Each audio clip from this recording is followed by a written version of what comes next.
Hi കുട്ടീസ്, നല്ലൊരു കുസൃതി ചോദ്യമായിട്ടാണ് ഇന്ന് ഞാൻ വന്നിരിക്കുന്നത്. നിങ്ങൾ അതിന്റെ ആൻസർ പറയാൻ റെഡിയാണോ? അപ്പൊ ചോദിച്ചോട്ടെ. അപ്പൊ ചോദിക്കാൻ പോവന്നെ.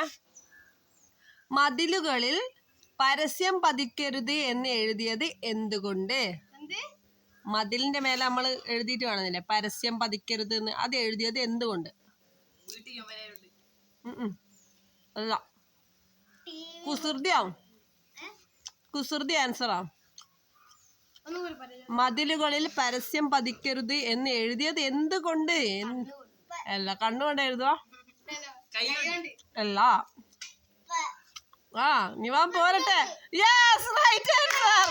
പെയിന്റ്. നമ്മുടെ അയാമായ കുഞ്ഞാങ്കിലും അത്രത്തോളം പറഞ്ഞില്ലേ പെയിന്റ് കൊണ്ടാന്ന്. പക്ഷെ അവൻ പറഞ്ഞത് കറക്റ്റാ, പെന്ന് കൊണ്ട്. അത്ര ബുദ്ധി പോലും ഏട്ടന്മാർക്ക് ചേച്ചിമാർക്ക് ഉണ്ടായില്ലല്ലോ. കറക്റ്റ് ആൻസർ ആയാണ്. അയാനൊരു ബിസ്ക്കറ്റ് സമ്മാനമായില്ലേ വെച്ചിരിക്കുന്നു. ആ ബിസ്ക്കറ്റ് മൊത്തം നീ കഴിച്ചാട്ടാ.